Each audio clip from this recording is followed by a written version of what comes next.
Okay.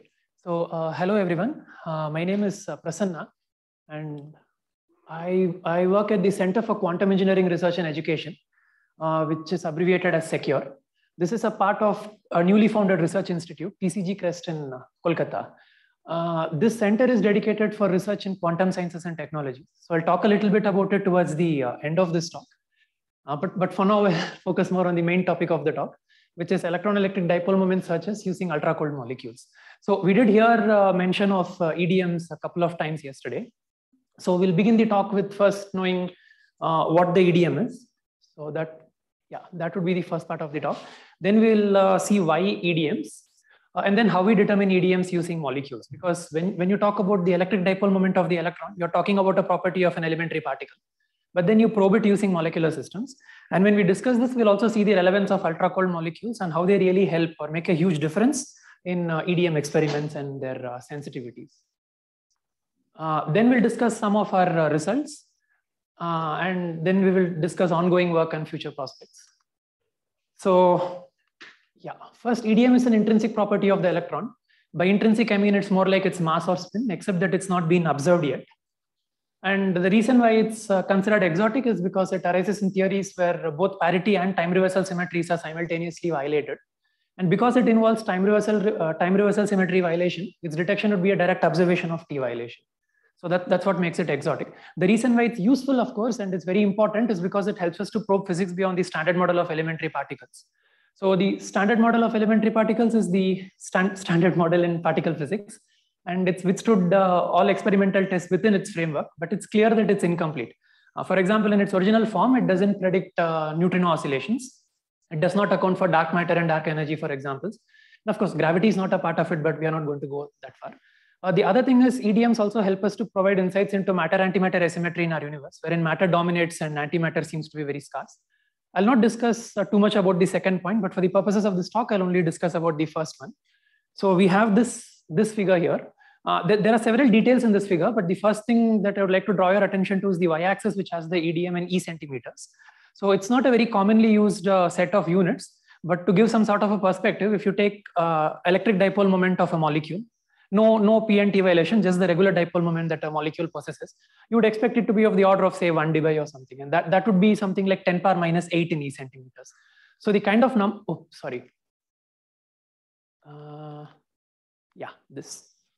So the kind of numbers that we are dealing with here are more like 20 orders of magnitude smaller. So this already gives an idea about how sensitive an experiment should be in order to detect this property. And then here on the rectangles, please ignore the length. The focus is only on the breadth of each of the rectangles. What that tells us is that the standard model of particle physics, beyond which we want to really go, that predicts an EDM of 10 power minus 38 E centimeters or lower. So that's what this tells us. I've just given two representative examples of beyond standard model theories. They don't mean anything by themselves at this point. Just know that they are two different beyond standard model theories, but they predict different ranges of electron EDM that are well above what the standard model predicts. You have a range of EDMs in each of these theories because each of them have a set of parameters which can take a wide range of values. And then the resultant EDMs that you get, which would then depend on these parameters, they too take a range of values. So we'll get to how we probe EDM using molecules, but for now, I'll just say that thorium monoxide experiment gives the best upper bound on the EDM of an electron. And the bound it gives us is 10 power minus 29 E centimeters. So this bound is given with, say, some confidence interval, say 90% confidence. So with that confidence, you're able to exclude the MSSM theory. And you're also able to exclude the parameter space of those parameters which predict an EDM in this range, say from here to here within the 2 Higgs doublet theory. So this becomes a very good non-accelerator way of constraining very stringently all these theories beyond the standard model of particle physics. Later, when we talk about the relevance of ultra-cold molecules in EDM experiments, we'll see with some concrete numbers what sort of energy scales this can probe. So now that we know what the EDM is and why it's useful, the next question is, okay, how do you determine it? So you could think of taking an electron with a dipole moment dE, apply an external electric field, measure the shift in energy because of the electron having an EDM, and then you extract the EDM. The problem is that electron is a charged particle, so you would expect it to accelerate away, and the amount of time you get to make any reasonable measurement is just too small. So people don't do that. Instead, they use molecules as proxies. People could use atoms, but nowadays the electron EDM field has completely moved to molecules. So now the relevant quantity of interest on the left-hand side is the shift in energy in a molecule that is carefully chosen in some state for an EDM experiment due to the electron in the molecule having an EDM. And the dipole moment of the electron remains the same, but the quantity that accompanies it, which has the units of electric field, I've just called it the net effective electric field. I've broken it into two parts, but please don't worry about the second part for the time being. It's called the polarization factor. It can be calculated or it can be measured in experiment, and it's usually between 0 and 1. So we'll focus more on the effective electric field, E effective. This quantity cannot be measured in experiment and must be calculated using theory. And you have to also calculate it using only relativistic many-body theory because it's a relativistic property. So this makes the calculation of E effective for molecules extremely challenging. But the overall idea here is that you calculate the effective electric field using theory. You measure the shift in energy of this molecule that's been chosen, and then you extract EDM. Of course, I already told that you're looking for very tiny quantities and you need a lot of precision and so on. So what we have at this point are upper bounds to EDM from different molecular experiments. So that's the overall idea. Before we go further, we'll just have a quick look at the timeline of EDM experiments, just to give some sort of a feel for what the field is and where it stands. So it's an old field. It started as early as 1968. And the second thing you see from the first column and the subsequent ones is that there has been a lot of activity in the last 10 or 12 years. So this is a very exciting time to be working on EDMs. The field is really moving very fast at this point. The other important thing that I wanted to draw your attention to is the upper bound to the electron electric dipole moment was 10 power minus 24 in 1968. But if you're going to look at the best bound that thorium monoxide gives now, it's 10 power minus 29. So after all these years of tremendous efforts, people have come from 10 power minus 24 to 10 power minus 29 for the upper bound of the electron EDM. This number will become significant when we see the role of ultra-cold molecules and how much of difference they can promise in improvement. So just keep this in mind that people have gone from 10 power minus 24 to 10 power minus 29 in all these years of effort. And as you can see in the last column, there are a lot of universities and a lot of researchers who are taking part in EDM efforts and a lot of molecules. So like I said, it's an exciting time for electron EDM experiments. So now we'll begin with the figure of merit. In yesterday's talks on atomic clocks, you would have seen figure of merit for determining how good or bad a candidate can be. So it's something like that here. So we talk about the statistical sensitivity that we expect in an EDM experiment. You have the familiar 1 over square root of n. T is the total integration time. Tau is the coherence time, which will become important subsequently in this slide. E effective is the effective electric field that we saw earlier. An important point to note here is that effective electric field occurs outside the square root. It's of course intrinsic to the molecule that you choose, but if you're able to choose a molecule, or if you're able to find a molecule rather, with a large value of effective electric field, that would translate to a very good improvement in the sensitivity. So this also we will see with concrete numbers subsequently. This I'm just stressing again that you need a combination of both experiment and theory to do EDM experiments and to get EDM, but you also need to have a combination of experimental and theoretical considerations to propose new candidates for EDM molecules. Like all things in real life, not all these criteria are going to be met. So this is where all the challenge lies. So we have to consult with experimentalists. We collaborate. We are theoreticians, so we collaborate with experimentalists. Try to find molecules where the effective electric field is reasonably large, but also find molecules with reasonably large effective electric fields that can be produced in reasonable quantities. See whether we can have an improvement in coherence time and so on. The idea is to finally have some sort of a projected sensitivity for these experiments. And that should be better than THO. So that's the overall idea. And now I'll comment on the ultra-cold part of this whole thing.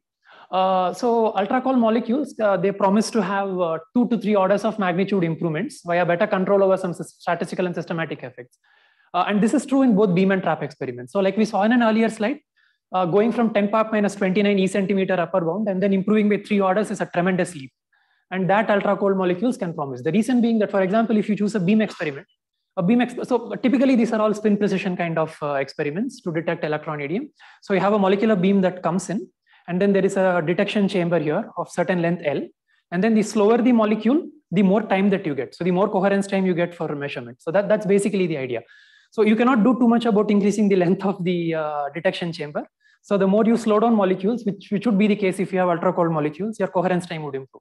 And this very good paper in Quantum Science and Technology from a group in Imperial College London in 2021, they predict that you can go from a coherence time of say 1 millisecond to even an optimistic estimate of 100 milliseconds. So that would of course translate to a very nice scaling up in the sensitivity of your experiment. This is in case of a beam. Now let's say you use a trap experiment. The idea is of course much more intuitive here. You just have a trap of sufficient depth.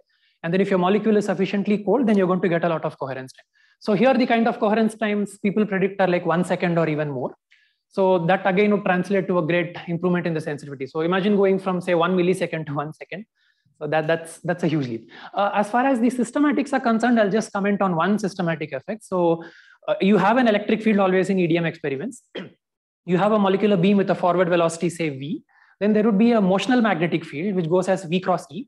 It's small because there's a 1 over C squared dependence, but it's also important because the kind of numbers you're looking for are very tiny. So the idea is, again, if you're able to slow down your molecular beam, if you have low enough a forward beam velocity, then you will have a very good control of this particular systematic. So this sort of just to illustrate how going to very low temperatures can actually give you very good improvements in your experiments. Having said that, the question is, how does it really help us in terms of probing physics beyond the standard model? So let's again consider this 10 power minus 32. Thorium monoxide was 10 power minus 29. So let's be optimistic and assume a 3-order improvement. So we go to 10 power minus 32. What does this translate to in terms of energy scales? So it translates to going to energy scales, probing energy scales that are as large as 1 PeV. This is like 1000 TeV. And just to give some sort of a perspective to where LHC stands, it's 10 TeV. Not to tell that this is better than LHC. These two usually work in tandem to constrain parameter spaces in beyond standard model theories. But this certainly is a very impressive number. So those are the kind of energy scales that non-accelerator particle physics experiments using atoms and molecules can reach. So now after discussing this, now we'll go to this slide. Would probably how do I do this? It's okay. Okay. Yeah. Thank you. Is this fine? Yes. Sorry. So this slide would be a bit technical. I mean, I'm a theoretician, so I would like to talk about the many-body theory that we use. The relativistic many-body theory that we use in order to improve the results for those molecules where measurements are already available or the experiments are ongoing, and B, in proposing new molecular candidates for future EDM experiments. In any case, we saw that the effective electric field can be seen as an expectation value problem. And in order to evaluate an expectation value, of course, you need to calculate the wave function. And it has to be a relativistic theory. The approach we choose is what's called the coupled cluster method. This is a very well-known method, and it's identified to be the gold standard of electronic structure calculations due to some very attractive theoretical features, which I'll skip for the purposes of this talk. And the way the wave function is expressed here is you begin with a reference state, and then an exponential operator acts on it with this t going as t1 plus t2 plus ... up to a t number of electrons, where t1 takes into account all possible one particle excitations. T2 takes into account all possible two particle excitations and so on. By this, what I mean is, let us say you choose a single particle basis for your calculation. And then let us say there are d spin orbitals in your basis, of which n are occupied. So you have n occupied spin orbitals, and you have d minus n virtual or unoccupied spin orbitals. And then the idea is that if you're able to construct, so this phi naught is your Slater determinant with all the occupied spin orbitals present in it. So the idea is that if you're able to construct Slater determinants, all possible Slater determinants that differ from the original reference state by one particle or two particle and so on, whatever your single particle basis limits you until, that should form a complete set. So any wave function in this space, you should be able to express as a linear combination of all these Slater determinants. And coupled cluster does so using this exponential kind of an ansatz here. And I commented on this particular part of linear combination of determinants because it would sort of become more intuitive, at least, to think of a resulting wave function as being highly entangled, because you have a lot of determinants in a summation and a linear combination, and each one of them will have all these spin orbitals that are present in your basis. So I'm just making this comment because when I talk about quantum computing very briefly towards the end of this talk, I'll come back to this point. Another technical note, E effective can be calculated either as an expectation value or as an energy derivative. So we have worked on both these approaches, and we have been working on it for quite some time in these works. The idea is to again see how precise our results can get, because you see, effective electric field cannot be measured in experiment. So the best you can do is calculate it using theory, using relativistic many-body theory, and you want to get as good results as possible with it. And the reason why in some very tricky molecular systems, this can become very crucial, we'll see in the next slide. Oh, energy derivative meaning, let us say you would express your Hamiltonian, total Hamiltonian, as your molecular Hamiltonian plus say some lambda times h prime, where lambda in this case would become your EEDM. Then you can show that any property can be re-expressed. I mean, in this particular case, the effective electric field can be re-expressed as an energy derivative with respect to the EDM. It's a numerical approach. I mean, you can do it analytically too, but we took the numerical route for this. And there's something called Hellman-Feynman theorem, which shows that these two are actually equal. So you can either get it using an expectation value, a particular property of interest, provided you can rewrite it in a perturbative way. And you can also express it as an energy derivative. So we did both because when you use coupled cluster method, there are certain complications in evaluating the expectation value. You basically get an infinite series of terms. So you have to make some kind of a linear approximation, or you have to take into account those terms that you think are important from a physics point of view. But an energy derivative, on the other hand, is that it's an energy derivative and there are finite number of terms. So you would like to do both in order to see which one would matter more. The disadvantage is energy derivative gives you a single number. Expectation value will give you all the contributions from individual terms. So the physics is more transparent in one, but you have to compromise with truncation. In the other, the physics is not transparent. You just get a single number, but you know that you don't need to make any such compromise. So here I'll just provide some quick numbers from our works. So just as a reference to, just to give an idea of how big is big or how small is small, I've just given thorium monoxide's effective electric field from earlier literature. This is again the best candidate that we have today. Its effective electric field is 75 GeV per centimeter. Maybe to give a feel for what GeV per centimeter means, if you can think of the largest electric fields that you can apply, you probably could think of say 10 to 100 kV per centimeter. But the kind of internal electric fields that these electrons experience in a molecule, they're as large as 75 GeV per centimeter. So that's the kind of big numbers that we are talking about. But among molecules, this is one of the largest, so I'm just giving this as a reference. So this is all using relativistic coupled cluster method in all our earlier works. YBF, YBOH, and BAF are 3 experiments that are ongoing. So the idea is to use a theory that can give you very accurate results. So these 3 were computed. And then these works where I given these molecules, all of these are the molecules that we proposed for future EDM experiments based on both theoretical as well as attractive experimental features. But I just thought I should mention these numbers. So you see here, there's a very large effective electric field as compared to thorium monoxide, maybe 1.5 times larger. So this was pretty good. And there was a future paper, there was a paper subsequently. So we published in 2015. There was a paper from a Chinese group in 2019 where they showed that HGF can be laser cooled. So that opened really new avenues for HGF, and talks are that there is an experiment, plans for an experiment underway in China. HGLI, okay, I forgot to add the number. This should be 35 GeV per centimeters. This is basically from the idea that, okay, HGF gives you large effective electric fields. So if you can replace your fluorine with lithium, where you can produce these kind of atoms in larger numbers, you'd be only limited by the number of mercury atoms you can produce. So that was the main motivation, but we were surprised and we got just 30 GeV per centimeter from 100. I'll talk very briefly about it in my next slide. RAH and RAF I'm mentioning because recently there has been a lot of interest in exploring radioactive molecules for EDM experiments. So they usually offer large effective electric fields, and of course the challenge remains. They're radioactive, so you should be thinking about the number of molecules you can produce or the coherence time you can achieve. But these are all the more recent works where radioactive molecules are opening up new avenues. Especially super heavy molecules are opening up huge avenues because this number is tremendously huge. You have 258. There are some other absurd systems like copernicium fluoride that can give you even 1000 GeV per centimeters. So they can give you unimaginable sensitivities. The problem, you cannot produce them in large numbers. I mean, you can only produce them in very small numbers. So this is a very new field. There is a lot of interest in this in the last 1 to 2 years. So yeah, a lot of stuff to happen. Of course, for LRO, the ultracold part is unknown. We have not yet evaluated the Frank-Condon factors and so on. But eventually the idea is that you want to find super heavy systems which have massive effective electric fields, but which are also laser coolable, and therefore they would offer a great improvement in your sensitivities. This slide again is just to show how complicated things can get in these calculations. Because in the previous slide, you just saw that, okay, there was a molecule, there was one number, and then there was a publication. So it's just that one number can become so important, and that one number can be so tricky to obtain. Just to kind of illustrate that point, I've put this slide here. So you have the mercury fluoride, mercury halides here, their effective electric fields.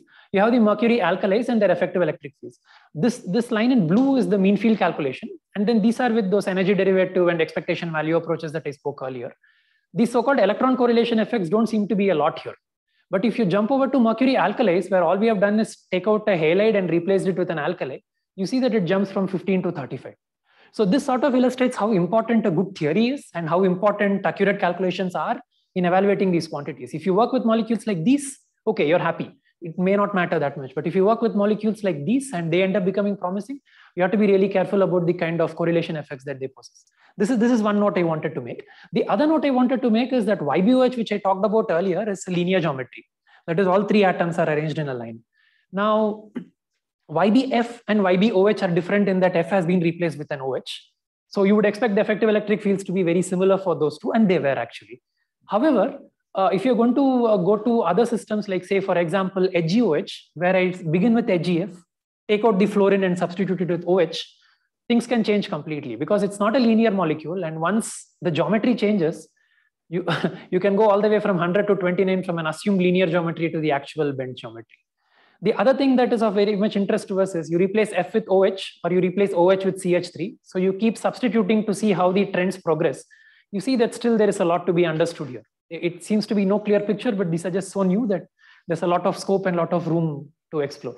Here I've just added some more complications that one encounters usually while carrying out such difficult calculations. But with this, I'll get to ongoing and future work. So there are two directions to pursue from whatever I've discussed so far. One is that we have to improve the theory that we work on so that our results get more and more accurate. That is one direction. Here, the challenges on the theoretical front. That's on the quantum minibody theoretic front. And the second is to search for new molecular candidates because of late, because a lot of groups are being involved in EDM experiments, there is a lot of interest about triatomics and other polyatomic molecules that you obtain by substitution from the diatomics that you begin with. So these are two big directions that we plan to move in.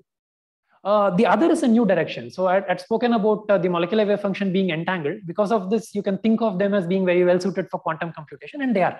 It's known that when you work with quantum chemical systems, you can expect an exponential speedup. Now, I said that our calculations are very compute intensive. So if somebody were to come and tell me that, okay, instead of spending, say, 3 months doing a calculation, there is this quantum computer that can do it for you in 15 days. Of course, it's an exciting field to get into. Obviously, it's a new field. This is not.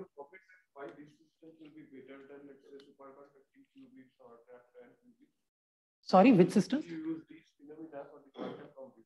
Oh, no, sorry.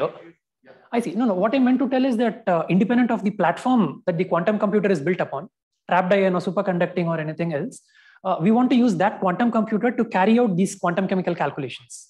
Yeah. So the same effective electric field that we compute on a traditional computer, which we say it takes 3 months, the promise is that with an exponential speed up, it could say, for example, take 15 days in the future. Of course, it's not the case now. Current quantum computers and quantum simulations are tremendously slower compared to their classical counterparts. But this is, of course, just the beginning for us. And the plan for us finally is to explore this kind of fundamental physics that we can do with atoms and molecules, but on quantum computers. So that's the idea. Can you compare it with a supercomputer? Like with a standard computer, you say 3 months. Oh, by standard, I meant HPC. So for example, So for example, you take a cluster, a standard cluster, and then let's say it has 256 or 512 gigs of RAM, and then sufficient storage. And then you assume that the interconnect and all is fairly good. Even with that, you can expect that some of these really super heavy systems can take a few months. And then the idea is that the same thing when done on a quantum computer should take much lesser amount of time because intrinsically the algorithms predict this kind of an exponential speed up. So that's the idea. Traditional systems, it's not possible because it's just so much computation that if I do it on say 32 or 64 gigs RAM, these heavier molecules, they'll just come out with memory. So that's about this part. Yeah, so very briefly, I'll talk about whatever little we have done on quantum computing. We just have begun quantum computing. So we recently published our first work on quantum computing where we just carried out pilot studies on calculating atomic energies using what's called a VQE algorithm, variational quantum eigensolver algorithm. It's a classical quantum hybrid. We don't use the quantum algorithm that was originally proposed because we are so low on the number of qubits and there are so many errors. So people usually work with classical quantum hybrid algorithms. And VQE is one such very famous algorithm to do quantum chemical calculations on quantum simulations or quantum computers. So this is a pilot study, and by atomic energies, we are just referring to very, very small atoms because there are so few qubits. We work with atoms like beryllium or say boron plus or lithium minus and so on. But the idea was to carry out a detailed analysis of how the precision in our results would be affected when we change the various knobs, so to speak, that are in the variational quantum eigensolver algorithm. I mean, since this was not the main theme of my talk, I'm just mentioning it very briefly in a point. The other works that we are working on are further moving ahead to do more complicated properties like hyperfine structure constants, more complicated systems using highly charged ions, more complicated theory, relativistic framework. The idea is to because eventually go to fundamental physics, the kind of stuff that we discussed in the beginning of this talk. So this is one work that's ongoing. And the other nice thing about the work, which I didn't mention, is that this is not just simulation, but we are working in collaboration with a group in Japan where we also want to run this on quantum computers. So that's one ongoing work. The other work is on addressing what are called strong correlation effects using the phase estimation algorithm, but built on top of the VQE algorithm that I mentioned earlier. This is in collaboration with a group in IIT Bombay. And then we are also working on other spectroscopic properties of interest like ionization energies using the VQE algorithm. So broadly, these are the kind of topics that we are working on. In future, we want to, of course, do other other things like including multi-configuration effects and so on. This is in collaboration with Professor Mukherjee, who is now at our center, Professor Devashish Mukherjee.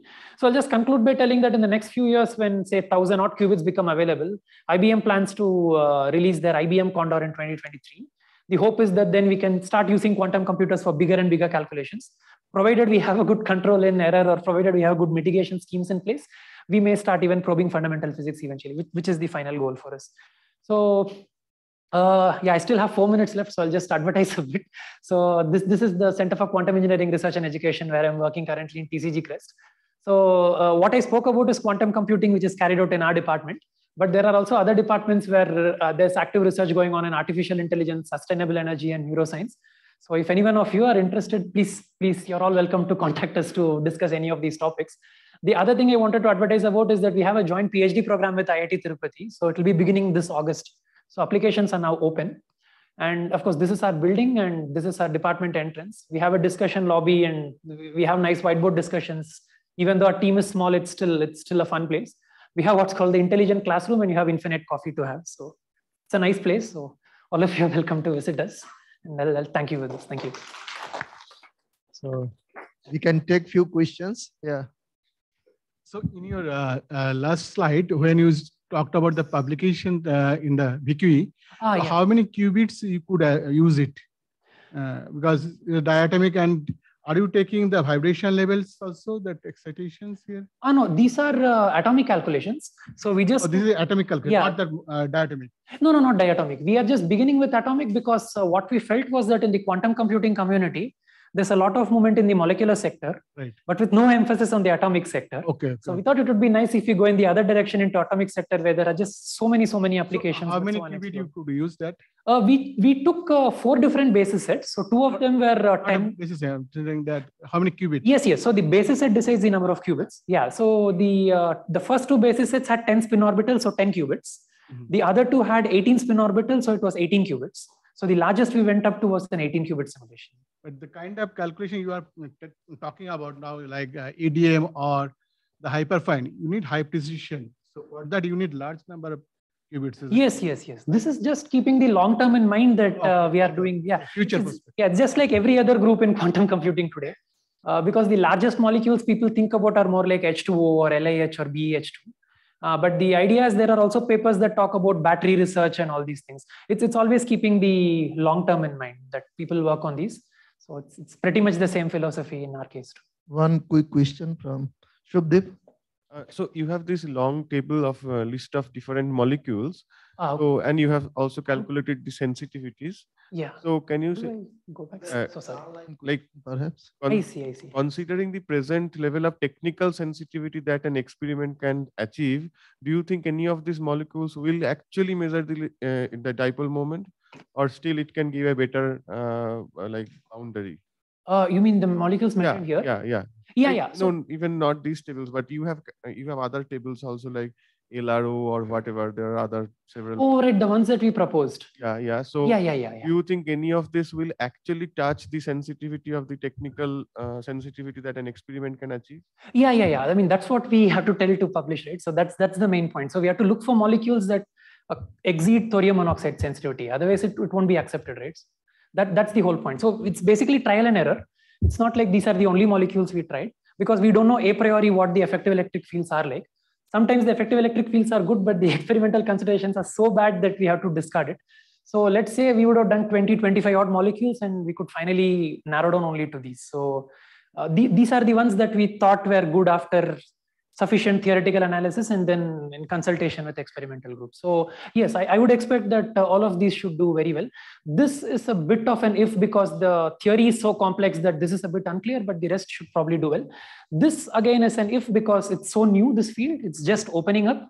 But the idea is that 5-10 years from now, hopefully when people like Ronaldo Garcia Ruiz and others, they are the ones who are mainly working on this, Sato from Japan. So if they can improve on the number of molecules, the input number of molecules, I think this should also be pretty good. It's just that this number is so huge that it sort of wipes out the other considerations to some extent. So we have some more room there. This is outside the square root, right? So this makes a big difference. I had a question. Take the last question. Can I ask a more basic question? So I missed at the beginning, why are you doing this with molecules? Like if you try to find a really tiny effect, I would expect a sort of very clean atom would be better. So what's the advantage of a molecule over an atom? Okay, so in an atom, if you're going to get the equivalent of an effective electric field, so they don't calculate effective electric fields in atom. The equivalent of this would be what's called an enhancement factor. But if you're going to sort of try to put them on some sort of an equal footing, you will see that this is tremendously larger. So for example, BAF is probably among the smallest given here. It's 6.39 GeV per centimeter. But for really important atoms with a large enhancement, you would expect it to be something like, say at least one to two orders below. What is this quantity that you're calculating there? This effective field. I mean, you can have a very strong field very close to a core of an atom, no? I'm sorry? You can have a very strong field in an atom also. So yes, but then when you actually compute the numbers, molecules usually come up to be at least 1 to 2 orders larger. So you would expect it to have a much better sensitivity. Okay. And hence people just prefer molecule. I mean, the reason why people did atomic EDM experiments in the past is because it was just so much difficult to work with molecules. But in the last 20 years or so, there has been so much advancement that people have switched to molecules. But the reason why molecules are preferred is basically because of this enhancement being much larger.